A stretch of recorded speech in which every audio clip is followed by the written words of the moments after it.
In the end, the PSC upheld the permit with the primary basis for upholding the permit that the alternative stormwater treatment system that was proposed for the project would be monitored. However, there's only 4 months left in the permit that will expire in August of 2016, and the monitoring for the alternate stormwater treatment systems has yet to begin. There's no data to show that these systems are functioning, and so the renewal of the permit, if issued in August of this year, would be done so without any foundation data. Specifically, condition 14 of the permit requires that a minimum of 1 year following the completion of construction, within 3 years of the completion of construction, that the experimental level spreaders and vegetated buffers are to be monitored with data collected to determine if they meet the performance standards of the Vermont Stormwater Management Standards. Green Mountain Power further committed in their initial application that they monitor for 3 years continually. Well, to date, in over 2.5 years following the minimum start date for monitoring, nothing's been done. It's my conclusion that GMP cannot show that these systems will work. And these very same systems are proposed for Deerfield, which has already been permitted. While there is water quality monitoring being conducted thousands of feet downstream, this is not a surrogate for the testing that's required under condition 14. That monitoring is done for the water quality certificate. So right now, there's no data to confirm or refute the protection of water resources in the regulated waters in the higher elevations. So based on my review of the record at the Agency of Natural Resources, I offer the further following concerns on wind and solar projects.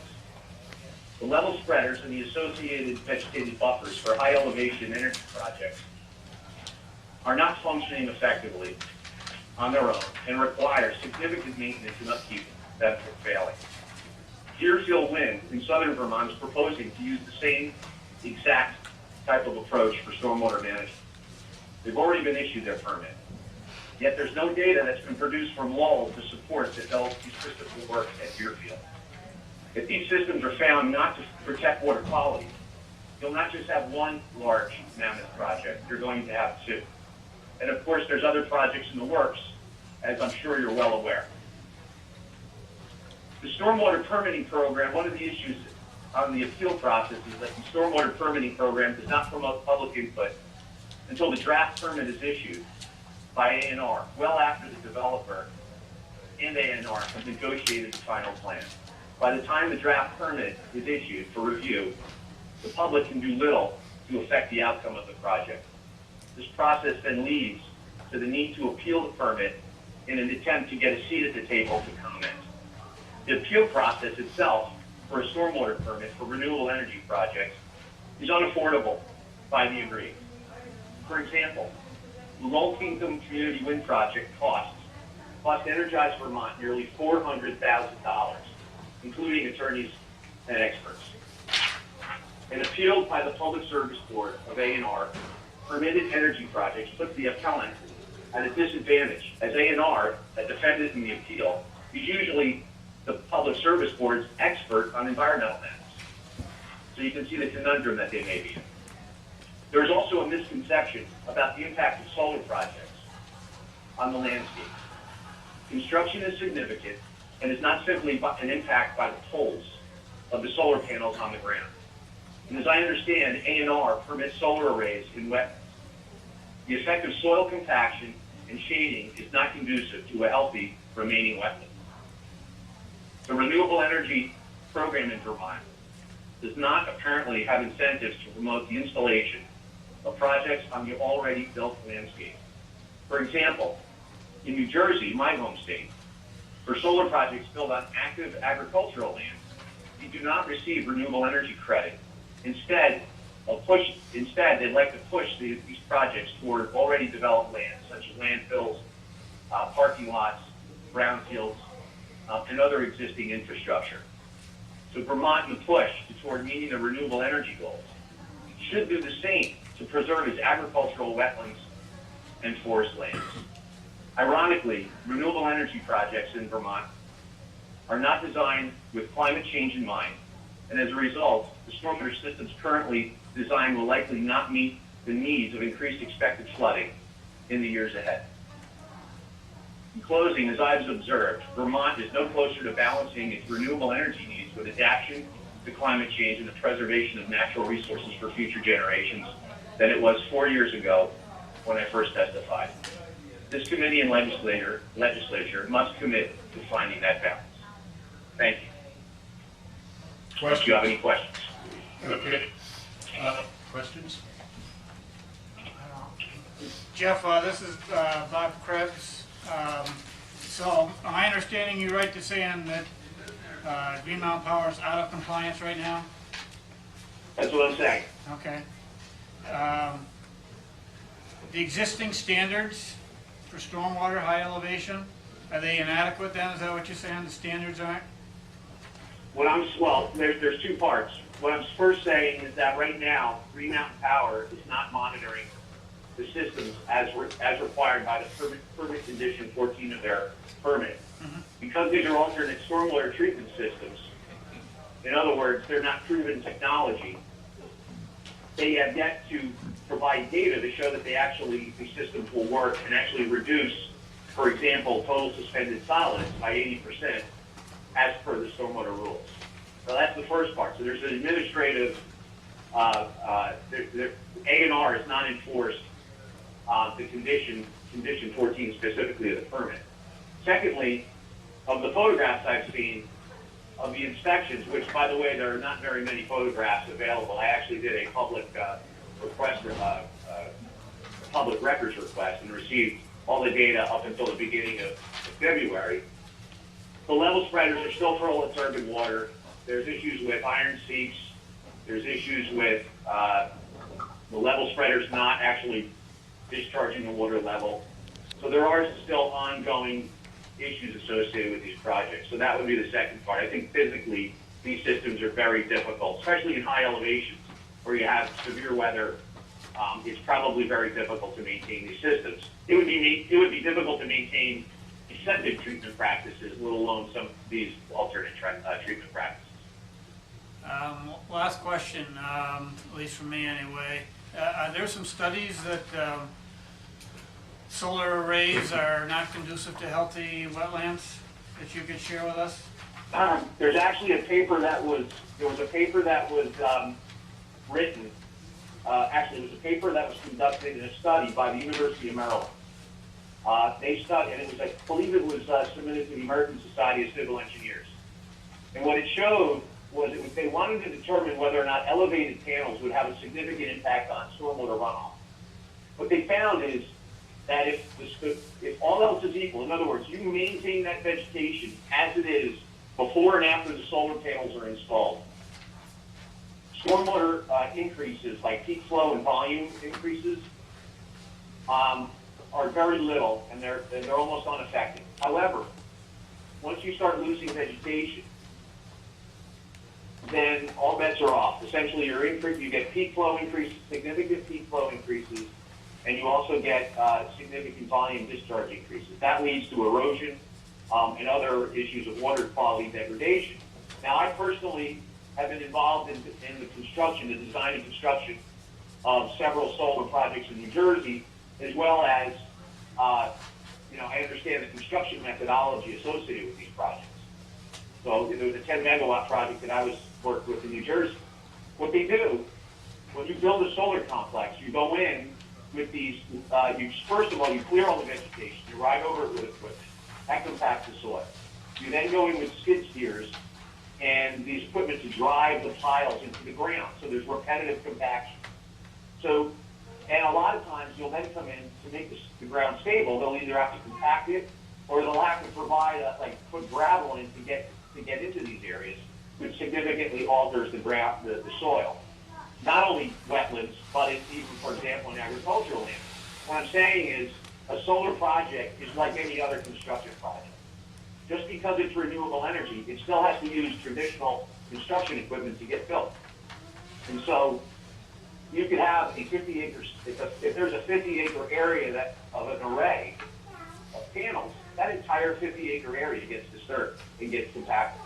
Okay. You can try to go in afterwards and do rotom tilling and try to restore the soil, but the problem is you've got the panels you can't get under, and you also have underground conduit and wiring that you would end up digging up as well. So it does permanently alter the hydrology of a wetland and the soil type and the soil that's underneath the site. Okay, thank you. Thank you. All right, I thank you, Mr. Gall, for your time, informative, and that, I think, will do it for today. Maybe we'll talk to you soon again. Okay, thank you very much. Thank you. Appreciate your time. Yep, bye. Take care. Bye. Now, let me do that for, Frank.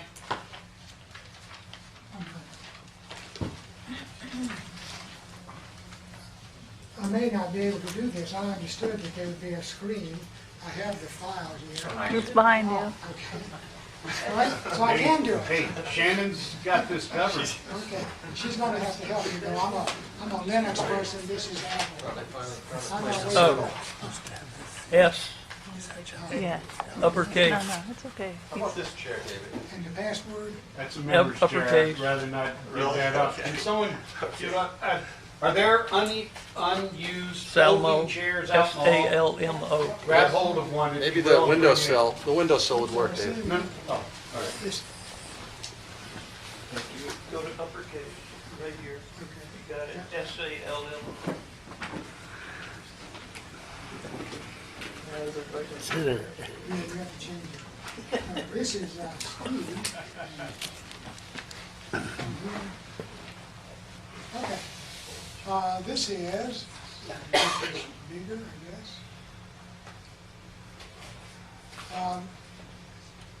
The reason I'm here today is that about 4 years ago, an out-of-town landowner in Wyndham that owns about 3,000 acres of land in Wyndham and 2,000 in Grafton approached Iberdrola, a Spanish industrial wind developer, and invited them to come to Wyndham and build the largest proposed wind installation in Vermont.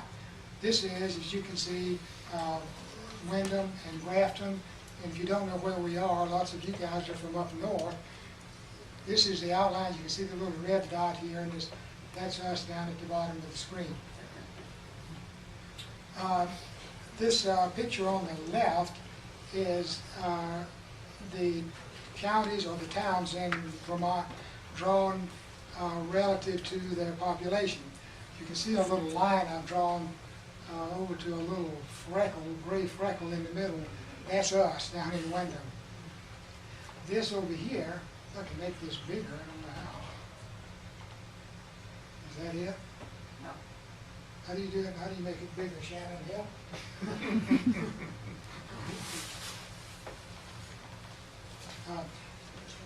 I don't know what to do. How about you? Do you know? It's big up here. Oh, it's big up there? All right, so this is a digital elevation model that shows the terrain of the area. I've drawn lines showing where Wyndham and Grafton is. The picture down below here is just that same model. That's looking, by the way, from south to north. This big mountain over here is Glebe Mountain. This area here is where they propose to build a wind installation.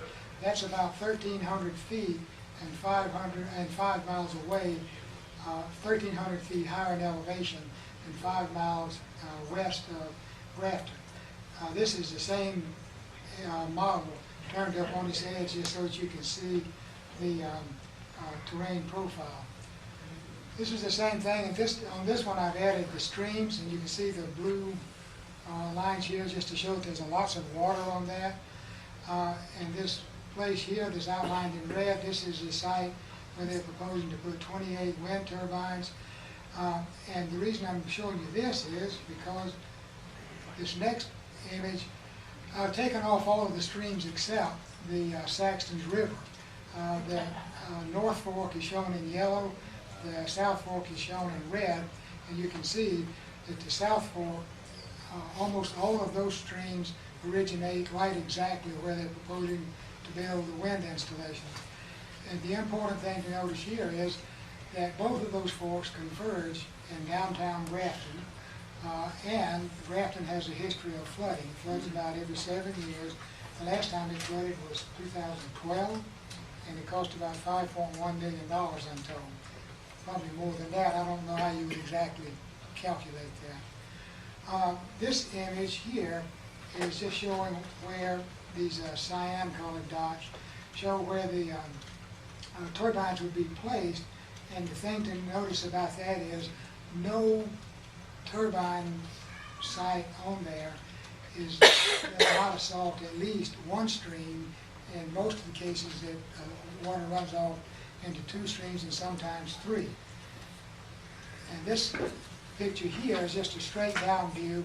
This is Windham over here, the red dot, Grafton over here. This happens to be the Velco transmission line. And that's what actually makes this site attractive to the wind developer. A single landowner, proximity to a transmission site, and that's about it. The wind there appears to be pretty poor, and they seem to be having trouble coming to grips with getting the right units. Speaking about water in this committee is pretty appropriate, and I now have another set of concerns. There's lots of others, but I'm just going to confine myself to water and wildlife. Most everyone knows what this is. This is a beech tree, of which there's plenty on this site here.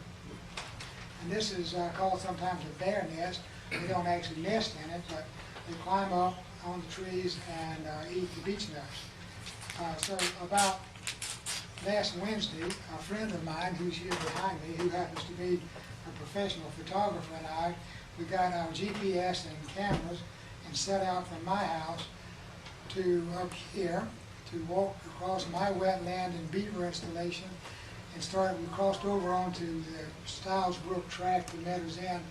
Here we started mapping these bear nest trees. Our criterion was simple. If it had one of those big nests in it and it had claw marks on the trees, we marked it with a waypoint on our GPS. And we just started walking and mapping what we saw as we saw it. It turns out I did have some familiarity with this area, and I know that there's vernal pools up here. All of these magenta-colored balloons here are these bear nest trees. This here is a pretty large wetland with a pool, which I had not known about before, so I just marked it. This area right here, judging from the amount of moose poop on the ground, looked like an overwintering spot for moose. And then this is another very dense area here of these bear nest trees. And this image here shows these yellow push pins are where the proposed wind turbines would be, right along this ridge. The reason there's not any bear nests in here, this area is all evergreens. You can very easily identify where the hardwoods will be by looking at Google Earth. This imagery for this was taken, I think, in 2014, so it's fairly recent. But it appears that it was taken in early, I think in August is when it's dated. So if it's hardwoods, you can see the leaves are beginning to change. You go there and you'll find beech and more of these bear nests.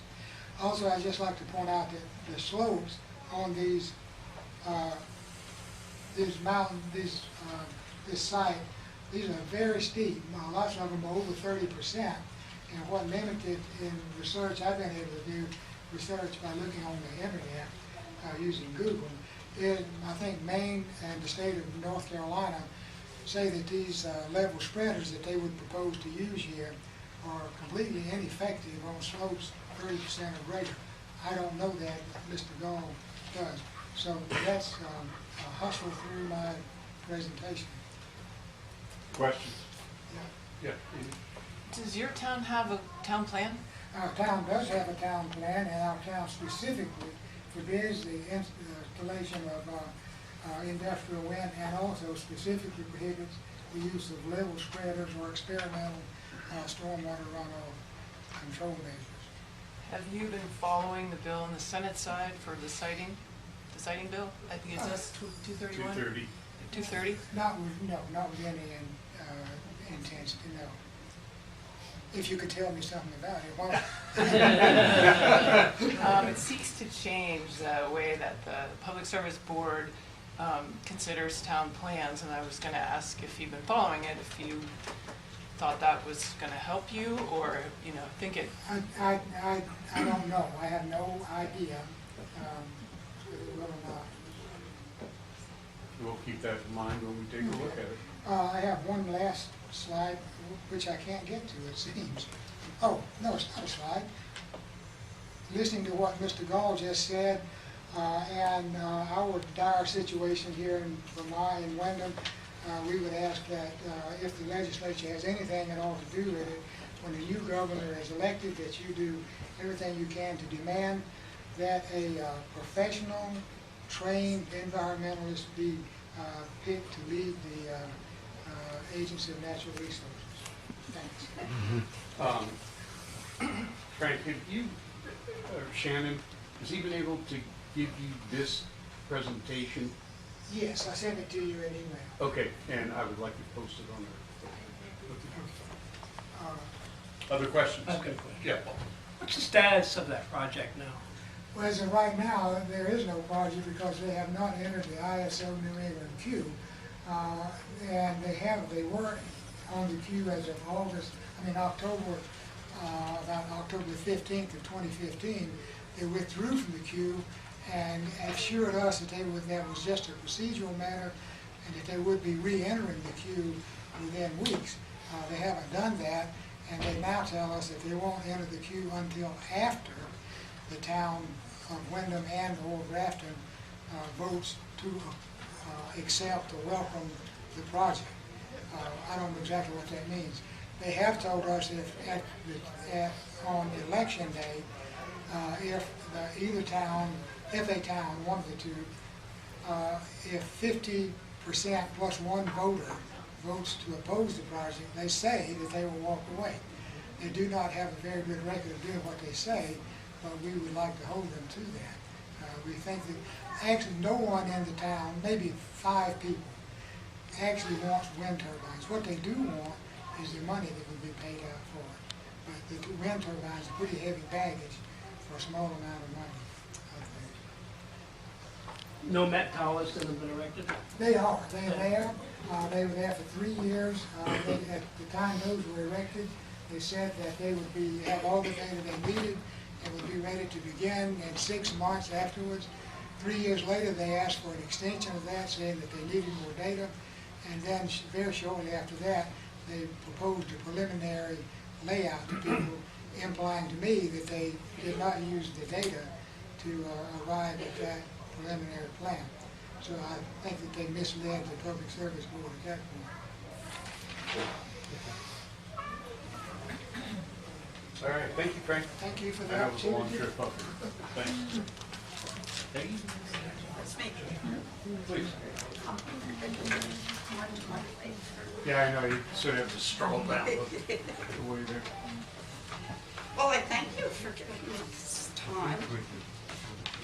I've sent what I'd like you to see electronically, and you have a paper copy in front of you, I believe. Okay, and if you would, for the record, state your name and Yes. association, if any, and I'm Peggy Barter, legally Mary Margaret.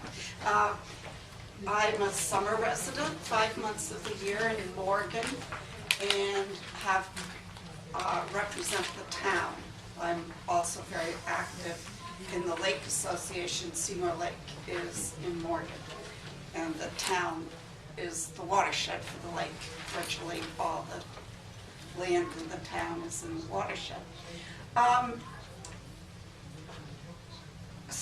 In the first paragraph, I give my background so you can know a little bit more about me. But what I'd really like to do today is to communicate the confusion and the sense of being helpless that results in a community with the present Public Service Board process for siting renewable energy projects. I felt this firsthand when the town of Morgan asked for my participation in writing the town's intervention statement for an industrial solar project proposal for Valley Road in Morgan. I'm here to ask you to more deeply consider two factors when you work to improve the process for approval of renewable energy projects and their placement on the land. I will speak primarily about water quality of surface waters, but as you all know, the health of fisheries and wildlife depends upon good water quality in wetlands, streams, and lakes. First, please create a more equitable method of determining the site for solar, wind, and wind projects to include the needs of the communities. I'm requesting legislation or directions to the PSB which require a renewable energy project developer to enter discussions with towns regarding their preferences for project sites before proposing a project to the PSB. One way to accomplish this could be to bring the process under Act 250 review. Second, please eliminate the practice which considers solar panels to be pervious surfaces, except for the posts. I've done a little research regarding treating solar panels as pervious. Google research, as someone else referred to earlier. I've learned that the effectiveness of stormwater infiltration into the soil depends on several factors: soil compaction, soil type, tilt of the slope, height of the vegetation beneath the panels, and severity of rainfall. The photos which follow illustrate what can happen when all factors are not favorable. And those are of Barton Solar. I'm going to ask you for a moment to flip to the very back of your packet. The back page shows a proposed solar installation close to Lake Memphremagog, which is considered by the EPA and the state to be an impaired water body. On the page before that are two more solar projects in close proximity to Lake Champlain. The project in Seymour is one page more back and is very close to Lake Seymour. So I don't feel this is an isolated incident that has happened in Morgan. And as you look through the pages, you can see there, you see a lot of bullets. The town and the Lake Association and people who use the lake have been quite proactive in attempting to protect the lake. So after the Barton photos,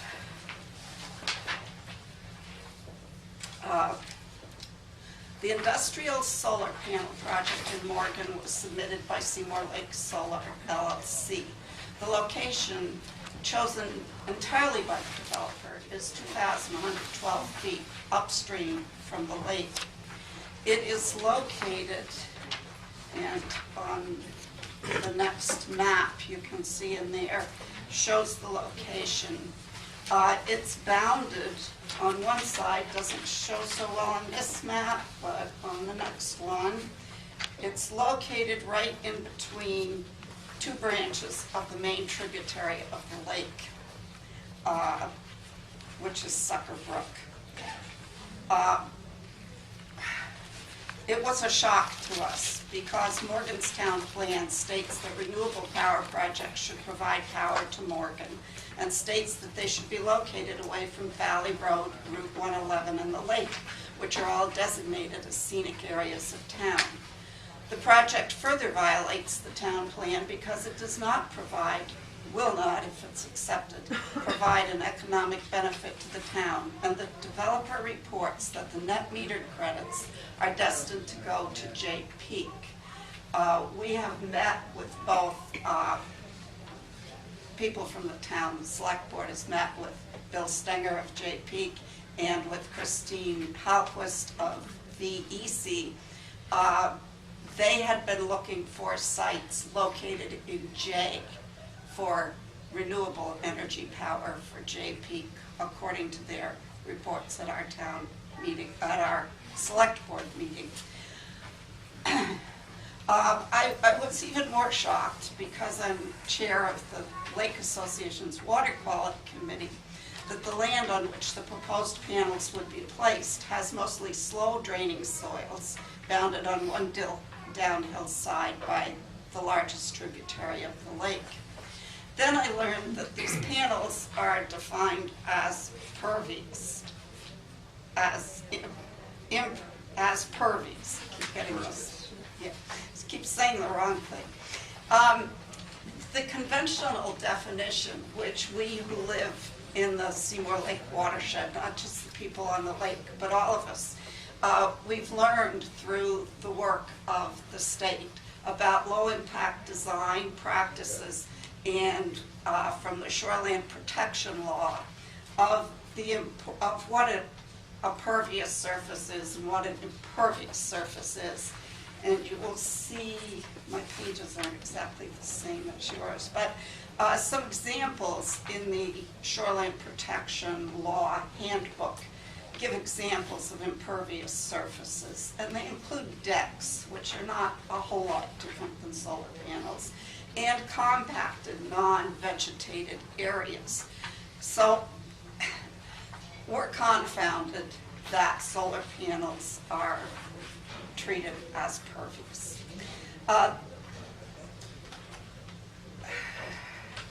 Don't want to take too much of your time. Our lake has a really small. Relax. Okay. Take a deep breath, relax. I can read through it all, but I know you have a long day. Am I going too fast?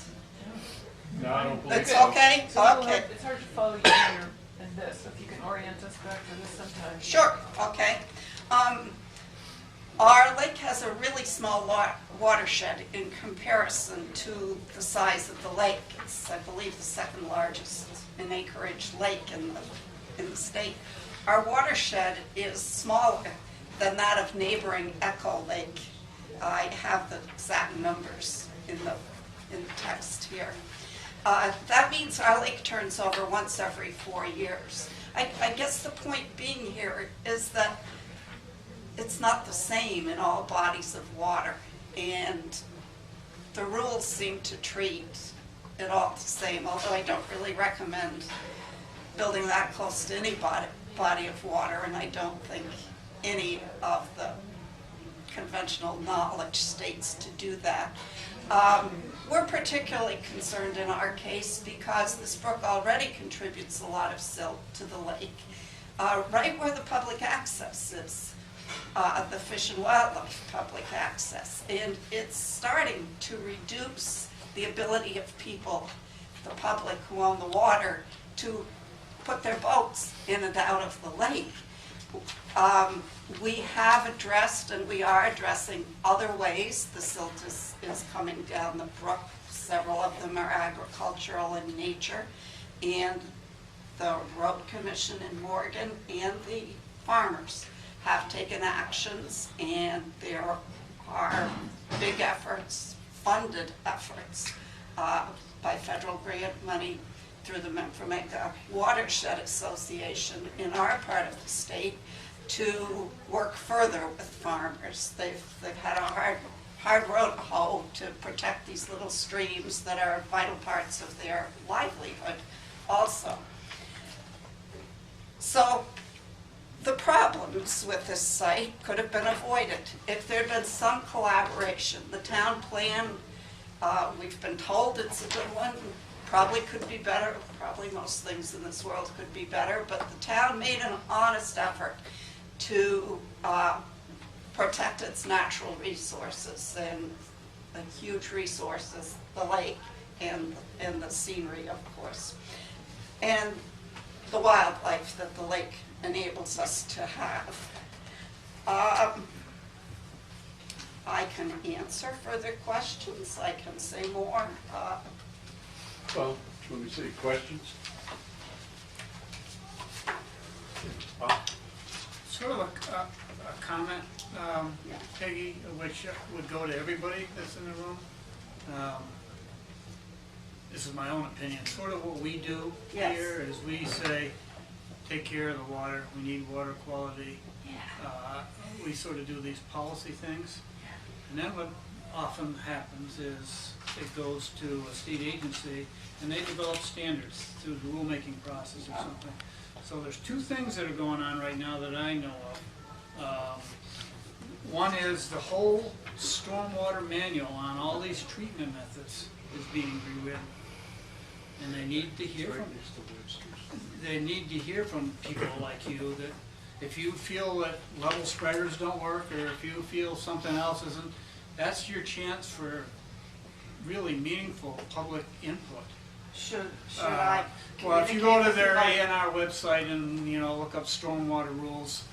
Okay, Excuse me, did we post the stormwater draft on our website? Yes, we linked to it. Okay, so it is linked Okay. on our website, and this is what the critter looks like, but, it, okay, you know, manual. yeah. This is where everybody would have a much better chance at some really meaningful public input, because those are gonna be the standards. So if those are the standards, and somebody hires so-and-so to do something, they go to that manual and say, okay, this is what I'm gonna do, so.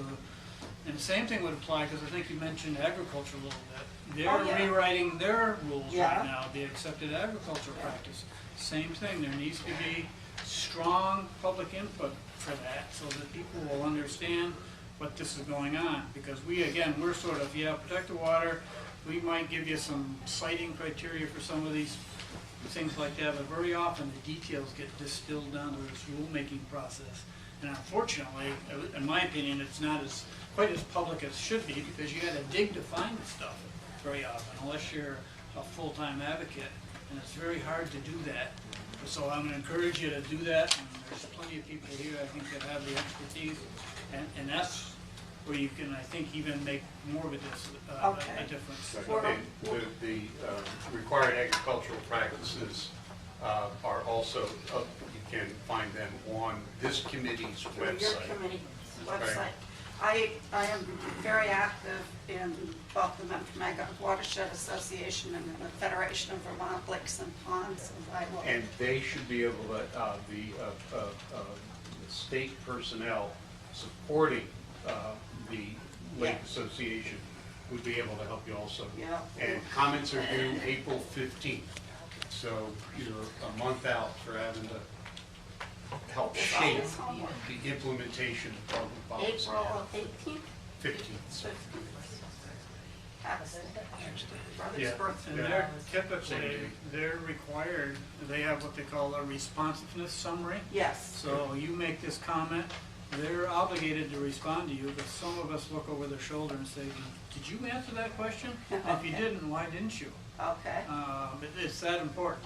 That's sort of the one buffer, if you will, between what we do in the legislature and what the administration does, so that people like you get heard. Okay. Does, part of our frustration has been that this was filed, all the paperwork went back and forth between the town and the Public Service Board back in September. And this has not been acted upon yet, which I gather is a little unusual.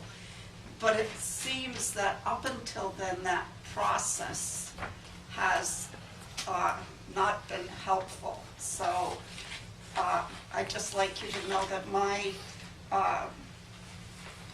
comments are partly to ask your help in any way you can give it to make that process more sensitive to the needs of towns and to the needs of the other.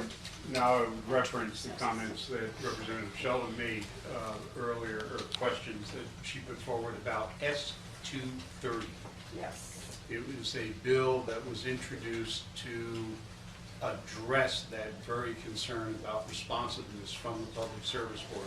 Now, notice it has an S in front of it, So which it's means not that the yet. House has not yet, I don't believe it's passed yet.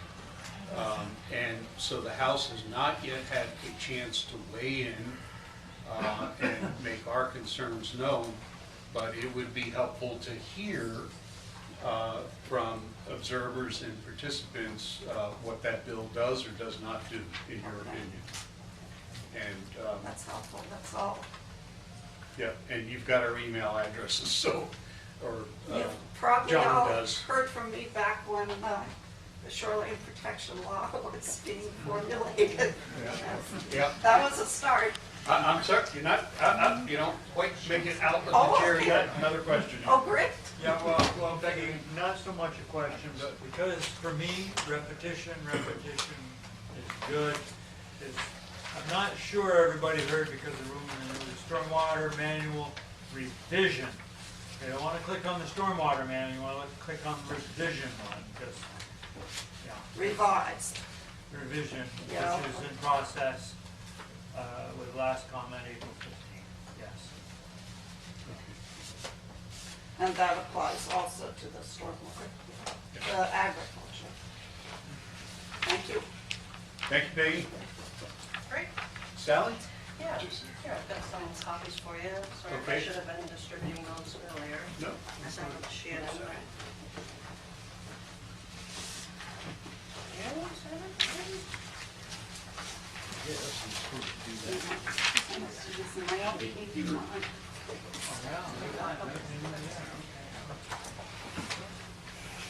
Well, thank you. I've got a few more copies, Shannon, but I'm gonna, I forgot to bring my nice poster board, so I'm gonna take one of your copies so I can refer to it for now, and then I'll hand everything over. So if you would, state your name, any association, if you have a brief opening statement, we would love to hear it, and then questions and answers. Well, my name is Sally Colopy. I live in Fairfield. I'm part of the opposed Swanton Wind project and the whole statewide coalition for energy transformation. So my husband Bruce and I, thank you for inviting us. We really appreciate the hour today, and hopefully we can fit everyone in. But my husband Bruce and I live on Fairfield Pond in Fairfield, and we've been running the Lake Association for 16 years there. And as you well know, water quality is a serious issue in Vermont that we've spent millions of dollars on. We've worked very hard. Fairfield Pond has had a high phosphorus count for many years, in the high 20s. And we worked very hard through education and had reduced our numbers to like 14, 15. And it had been stable for a few years until the Shoreline Protection Act was put in place, and that was an act that we constantly followed up with, and like Peggy, have been involved in all kinds of grant things and everything that she's done too, the VIP, the lay monitor, all that stuff. But, you know, and it's great that the SPA, I'll kind of refer to it as the SPA now, was put in place, but I think the fear of the SPA caused much clear cutting around the state. And that was kind of confirmed through many lake and pond associations, including Fairfield Pond. I don't have pictures of that. I would have had it on my nice poster board. But we believe that this gutting caused a direct spike in phosphorus back to 21 or 23 for these last few years. And as you know, I mean, it takes years to recover from that. So imagine our concern when we heard about the proposed industrial wind turbines to be placed on Rocky Ridge and Swanton above Fairfield Pond. So for 26 years, I also worked with Vermont Local Roads, and in this capacity and through the Lake Association, we preached the Bible of the EPA, the ANR, and the DEC, and we didn't always agree with their decisions, but respected that the state cared so much about our environment. So imagine our shock thinking that this amazing habitat would be gutted and filled with stone, concrete, and highway-sized roads. And if you look at the pictures right now on this presentation, that's what the top of Rocky Ridge looks like now. It has amazing wetlands and vernal pools and peat bogs and all great carbon storing properties. And then you turn to the next page and, you know, there's Lowell.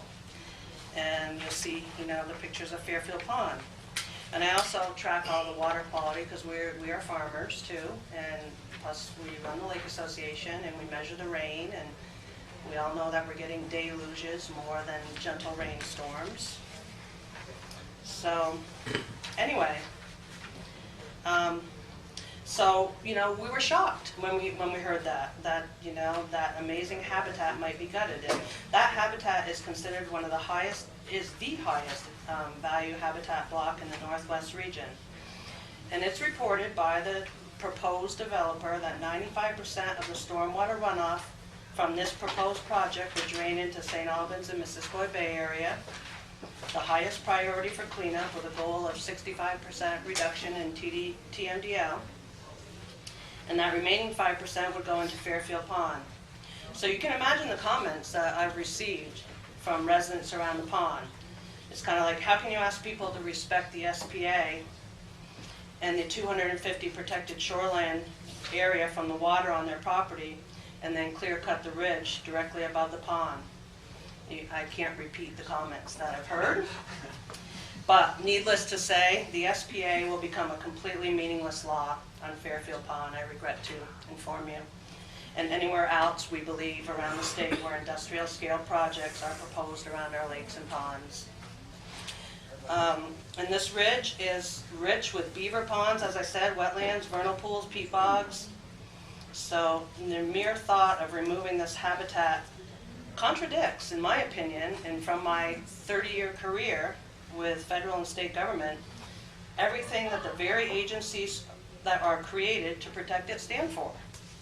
The EPA stresses that impervious surface account for 14% of the lake's phosphorus loads and are linked to toxic algae blooms and aquatic habitat degradation. And we've had this on Fairfield Pond only in the last few years.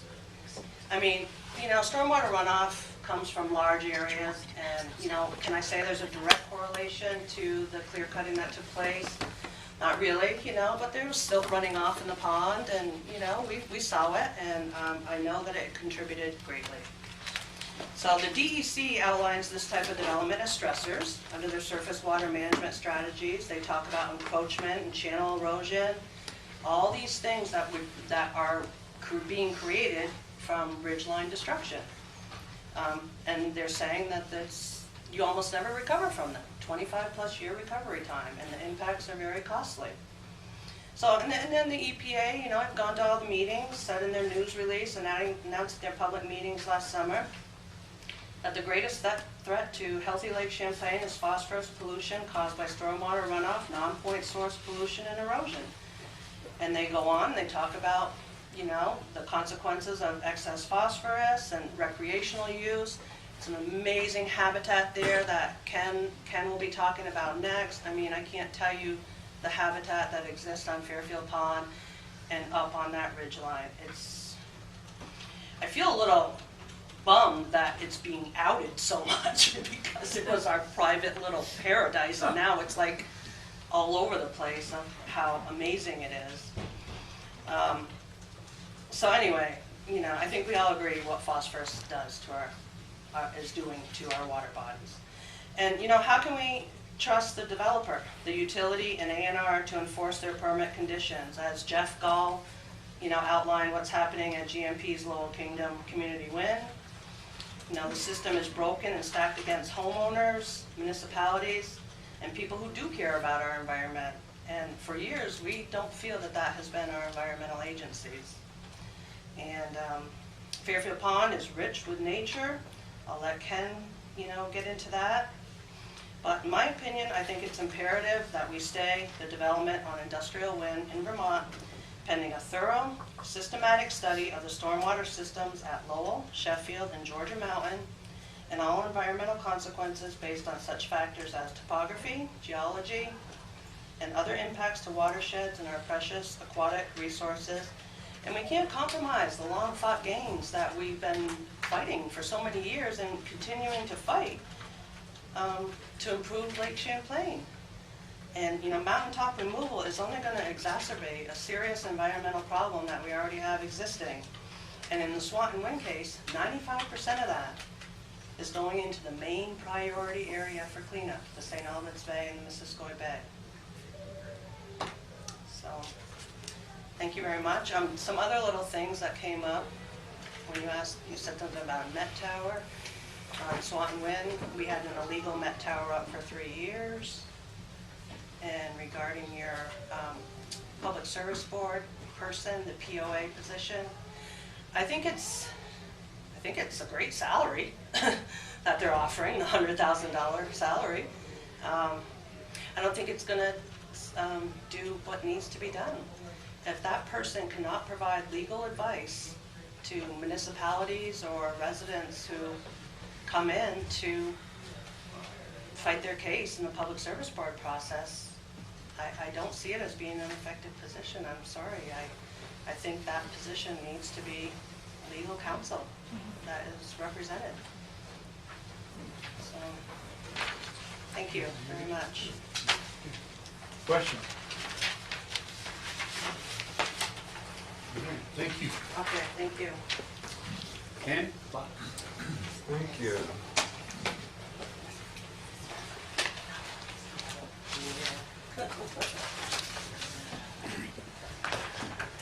I suppose.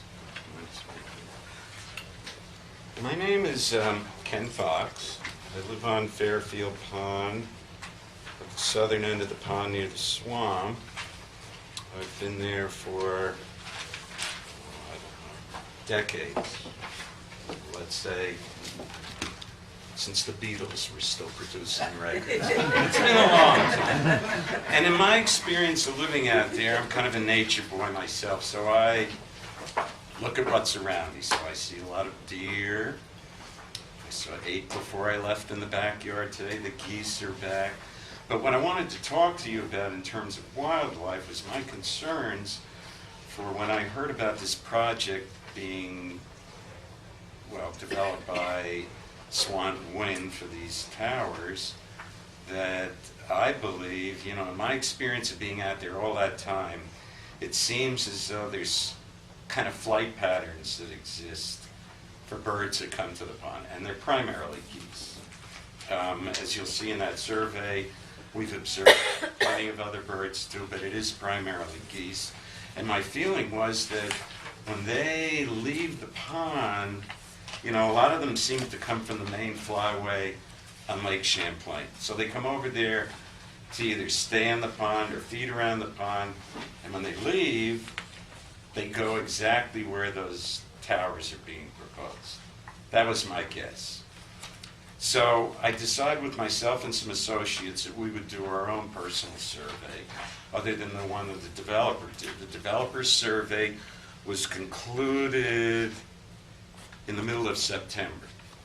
And we felt that a survey that was going to observe flight patterns and bird activity to end in the middle of September this particular year wouldn't show much wildlife, because most of the activity occurs later than that.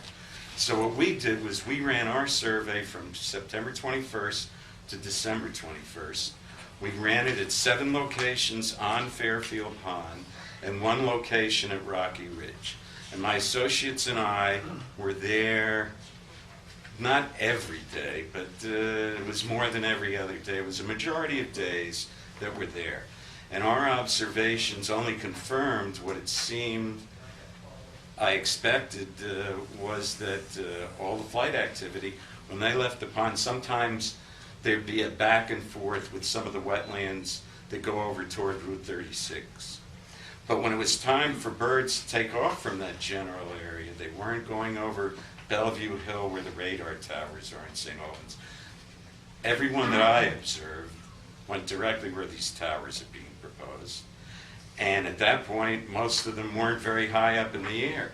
And these towers being at 499 feet, I'd say, you know, I don't know whether they're flying into those or not. But let's say if they're that tall and these birds are flying at a low level, it might be impacted. So the conclusion of our study was that basically this project would be incompatible with wildlife on Fairfield Pond. And what you're looking at there is pictures and observations that were taken by myself and my 2 associates. And it was, like I say, just about every day we could find. We tried to keep the survey such that we weren't both reporting the same thing. We reported our numbers extra low because we didn't want to be exaggerating. You'll see also that we would study this multiple times during the day, so it might turn out there were geese there at one point, then at another point, there was nothing there. So it seemed unlikely that we were repeating seeing the same birds over and over. And when the whole thing was done, and what you're seeing there is the first part of that with the pictures, that's my diary.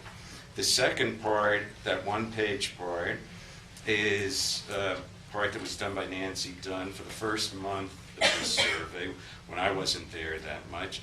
And then the other part was done by Marianne Duell from the other side of the mountain, or from the other side of Rocky Ridge, and around Rocky Ridge. And when I finally, added this all up to see how many birds we'd actually seen, I waited until I had this whole thing done. And like I say, I tried to keep all the numbers on the low side. I kept cutting them down. I didn't want to exaggerate. And the bottom line is that between the three of us, during that period of time, we observed over 6,000 birds. I don't know whether that's a high or a low number. It seems significant to me. And that's why we felt that this survey ought to be submitted for your consideration. And also, this has been submitted to the Agency of Natural Resources, to their attorney, to Billy Coster. That was done yesterday. And I don't know, I think that's pretty much what I have to personally say.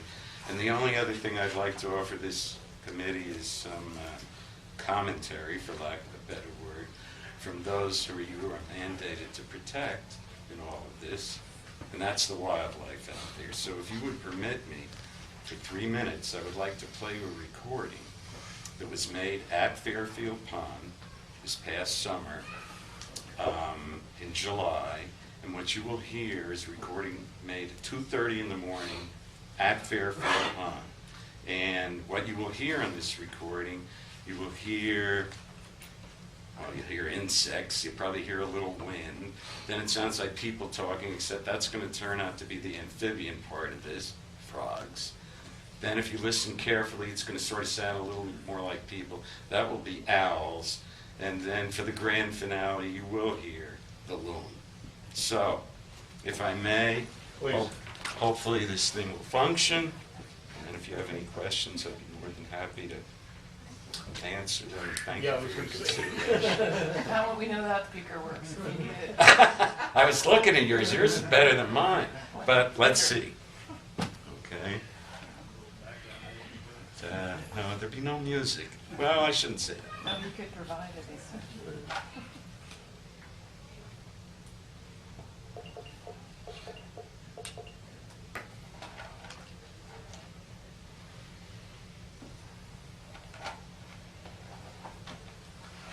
How depressing.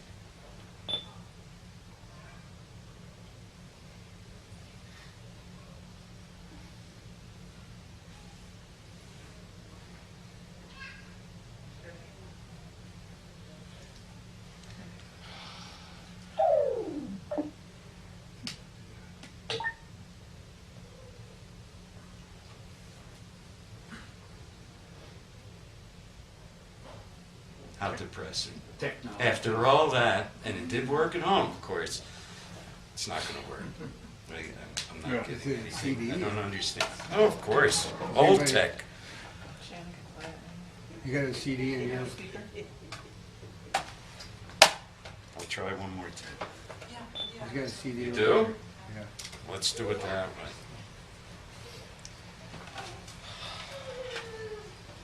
Now I know why I was nervous. This should only take about 3 minutes. A little relaxation tape at the end of a long day. And you can turn that up as loud as that'll go. Don't worry, it won't be that loud.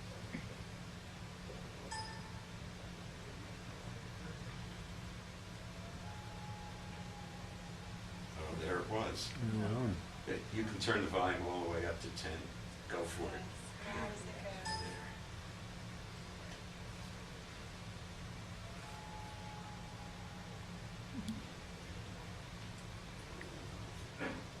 That's as loud as it's going to get. You hear the loon about 3 times. You would be, I could send you guys a copy of this if you want to really hear it, but I just wanted to present that as, the affected parties for all these years. And it failed. But in any case, like I say, there's owls on there, the loons are on there, and that's what, you will probably find that if these towers go up, let's say 5 seconds out of every minute for the rest of your life, as long as they spin, you'll be hearing the rumbling of a refrigerator type sound. All right, questions? Ken, is there public access to Fairfield Pond? Yes, there is. Huh? There's a public access beach. My understanding from Stantec, which did the bird survey and does them for the state, was that they had considered doing that out there, but they didn't feel it was, close enough to the ridge, because that beach is at the opposite end of the pond from where I am, and from where I am, it's about a half a mile over the ridge. So they did their survey on the other side of the ridge, but their survey was concluded, by the middle of October. When I saw them for the first time, because I tried to visit them every day they were doing their survey, that was in the end of September, and by the end of September, they'd already done 5 out of their 10 surveys. And how about boats? Is that a spot to launch a boat as well then, or just? Oh, yes. Okay. Yes. Okay. And if you look on it's probably about page 3, I gave you a map of Fairfield Pond. It might indicate me as to where I'm kind of located. This is where the beach is. Okay. That's where the towers are, and they decided Okay. that wasn't going to work for them. Okay. But we just didn't feel that their survey was comprehensive enough under the conditions this year with all the warmth that took place, that most of the activity occurred after they were done. So we just felt that their survey, although it would be accurate, it wouldn't show that much activity. We just felt that 6,000 birds was a little more activity. Thank you. So, Ken, Shakespeare said that in his work, the audience could do a much better job than he with their imagination. And so he didn't detail a lot of things and let the audience work at it. I don't want you to think you failed, because I heard all of those people. Thank you. How true. Thank you. All right, thank you, Ken. Ed? Yeah. Rivka? Yeah, think of the I as a, think of the Y as an I. Aye. My name is Ed Ribka. I live in New Haven. I'm here to tell you today a little bit about what's going on at the Agency of Natural Resources. Things that I don't think are very good, and I think that the government of Vermont should be aware of. Specifically,